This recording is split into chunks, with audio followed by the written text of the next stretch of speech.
Arnold wept in his hotel room, realizing mass alone was insufficient. Most men would have quit. Arnold adjusted. He moved to Venice Beach, California, and Gold's Gym became his cathedral.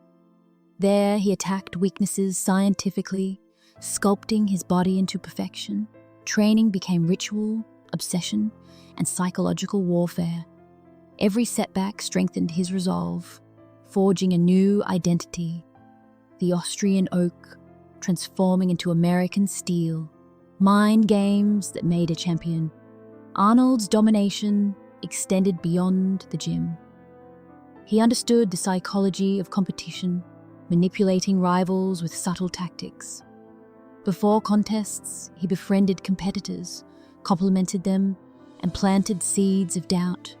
He used charm, humor, and intellect to unnerve opponents before they stepped on stage.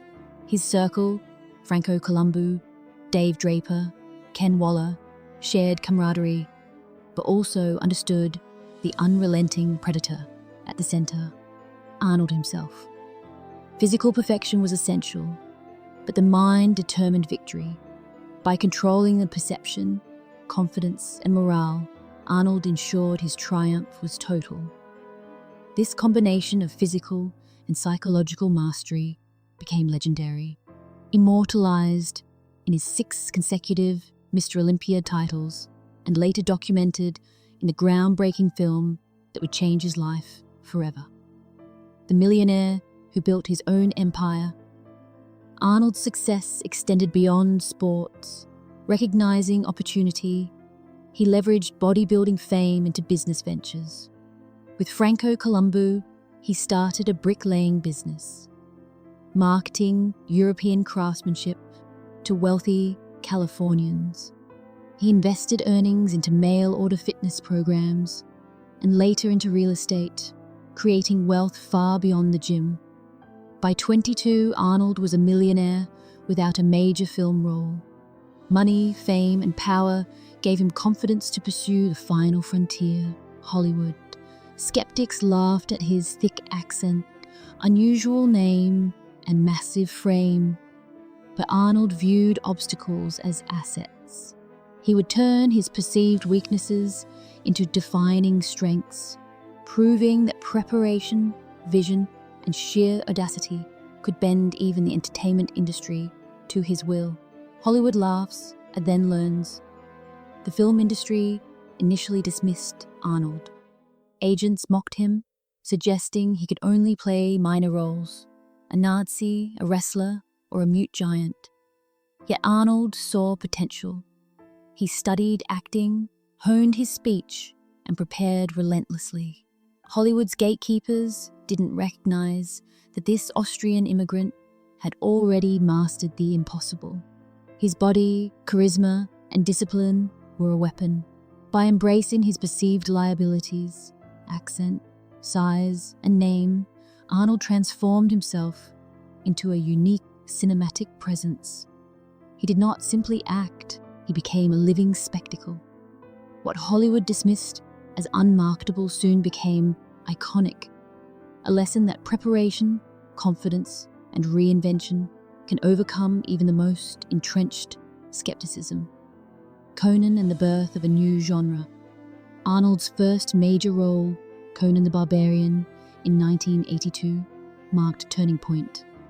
Hollywood realism gave way to a new spectacle. His physique, presence, and intensity defined the genre. Critics were puzzled, but audiences were enthralled. Arnold didn't simply play Conan, he embodied him. Every movement, every glance communicated power, discipline, and inevitability. His success with Conan proved that Hollywood could be remade by sheer will. A new archetype emerged, the larger-than-life action hero, confident, imposing, and relentless. This was not just cinema. It was strategy, execution, and perfection applied to art, echoing the principles Arnold had mastered in sport and business. The Terminator, a machine is born. James Cameron initially envisioned O.J. Simpson as the Terminator, but Arnold's audition changed everything. Originally considered for the hero role, he convinced Cameron that he was the perfect villain, emotionless, precise, unstoppable. His monotone voice and stiff movements created an enduring cinematic icon. Arnold spoke only 17 lines in the film, yet one, "I'll be back," became immortal. The 1984 release cemented Arnold's brand as a global superstar. Hollywood had found its action king, a symbol of the decade's ambition, excess, and American muscle. The man who once lifted iron in the cold of Austria now lifted cinema itself, transforming not only his destiny, but the very definition of stardom. Rivalry and reinvention. Arnold's rise was mirrored by rivalry with Sylvester Stallone. In bodybuilding, film, and public perception, competition pushed both men to redefine limits. Yet politics would prove far more complex. Unlike film, politics had unions, lawsuits, and public opinion. Victory required strategy beyond strength or charisma. Arnold's early life, the harsh discipline, the psychological mastery, the relentless ambition, prepared him for this arena. Success in California's political sphere demanded cunning, resilience, and the same unflinching drive that had made him a champion, a star, and a businessman. Facing Parkinson's, courage in adversity. In the midst of career success, Michael received a life-altering diagnosis: Parkinson's disease, a progressive neurological disorder. While the news might have ended the career of many, Michael chose to continue working, demonstrating remarkable resilience. Rather than retreating from the public eye, he embraced roles that allowed him to explore new dimensions of emotion and storytelling. Films like Doc Hollywood, For Love or Money, Life with Mikey, and Greedy reflected his dedication to craft and refusal to be defined solely by illness. As symptoms evolved, Michael adapted, showing that passion, talent, and purpose can transcend physical challenges. His openness about Parkinson's has inspired countless people living with chronic conditions, highlighting that a diagnosis does not mark the end of creativity or fulfillment. Instead, it became a chapter marked by courage, adaptability, and continued artistic commitment. Return to television, Spin City, and voice work. Michael returned to television with a strong second act in Spin City, where he played the witty deputy mayor of New York City. Created by Gary David Goldberg, the show allowed him to showcase his comedic brilliance alongside emotional nuance. Around the same time, he appeared in The Frighteners, directed by Peter Jackson, blending humor with suspense and vulnerability. Additionally, he contributed his voice to animated films such as Homeward Bound, The Incredible Journey, Homeward Bound, 2, Lost in San Francisco, Stuart Little, and Atlantis, The Lost Empire, broadening his appeal to younger audiences. These projects reflected his enduring versatility, allowing him to remain relevant across mediums and generations. Michael's continued presence in both live action and voice work demonstrated that talent and adaptability can overcome physical limitations while continuing to inspire and entertain a wide audience with warmth, wit, and professionalism. Later, guest roles and television appearances. Even in the later stages of his career, Michael maintained a strong on-screen presence through guest roles in acclaimed series. He appeared on Scrubs, 2004, Boston Legal, 2006, Rescue Me, 2009, and The Good Wife, 2002, earning multiple Emmy nominations and wins.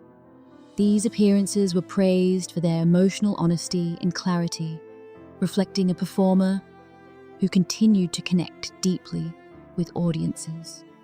Despite the progression of Parkinson's disease, Michael remained fully committed to storytelling, using each role to offer authenticity and insight.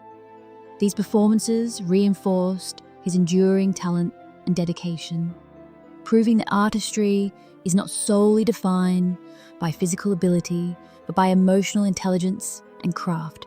His later television work illustrates a career that evolved gracefully, balancing humor, drama, and real-life challenges with dignity and skill. Author and advocate, sharing personal truth beyond acting, Michael has used his voice to inspire through writing and advocacy. He authored 3 books that candidly explore his life, career, and journey with Parkinson's disease. Lucky Man, 2002, recounts his Hollywood rise and early experiences with the disease. Always Looking Up, 2009, focuses on resilience, optimism, and finding meaning amid adversity. A Funny Thing Happened on the Way to the Future, 2010, blends humor with practical wisdom, offering insight into living fully despite limitations. Through these works, Michael has offered the public a window into his life, not for sympathy but for understanding, demonstrating that vulnerability can be a form of strength. His writing has become a resource for individuals facing chronic illness, providing a roadmap for courage, honesty, and hope, while reinforcing his belief in purpose-driven living. Love and Family, a partnership that lasts. On July the 16th, 1988, Michael married Tracy Pollan, his co-star from Family Ties. Their relationship, cultivated on set, has endured for decades, a rarity in Hollywood. Together, they raised 4 children, building a home filled with laughter, creativity, and unwavering support. Tracy has been a steadfast partner, sharing both the triumphs and challenges of Michael's personal and professional life. Their marriage stands as a testament to enduring love, highlighting that meaningful success is often measured not in fame or accolades, but in the strength and depth of personal relationships. By nurturing a stable, loving family environment, Michael has demonstrated that balancing career, illness, and personal growth is possible when grounded in shared values, commitment, and mutual support. Their partnership remains one of the most admired aspects of his life. Personal boundaries defining peace. At 64, Michael revealed a unique perspective on personal boundaries by publicly naming individuals he would prefer not to attend his funeral.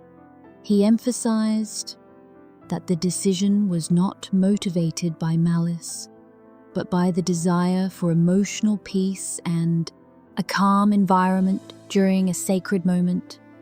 Michael expressed that funerals should reflect intimacy and personal connection, rather than public expectation. His list included actors such as Lea Thompson, Patricia Heaton, Quentin Tarantino, Johnny Depp, and George Clooney, each selected based on personal experiences or the potential for disruption. By sharing this, Michael underscored the importance of autonomy in shaping one's legacy, demonstrating self-awareness and prioritizing personal well-being. His decision invites reflection on the value of boundaries, illustrating that even public figures deserve the right to define the terms of their private, deeply personal moments. Conclusion: a legacy of resilience and humanity. Michael J. Fox's life reflects a remarkable journey defined by talent, determination, and resilience. From a mobile childhood in Canada to international stardom, he has consistently balanced public life with personal authenticity. His career spans television, film, voice acting, and writing, marked by both artistic versatility and a willingness to confront adversity with courage. His advocacy, openness about Parkinson's, and reflections on personal boundaries highlight a man deeply committed to living purposefully and inspiring others. Beyond fame, Michael's legacy is built on love, family, and the choice to remain genuine despite immense pressures. His life story serves as a reminder that true success is measured not by accolades, but by the strength, compassion, and integrity with which one navigates life's challenges. Michael's example continues to inspire admiration, empathy, and hope across generations,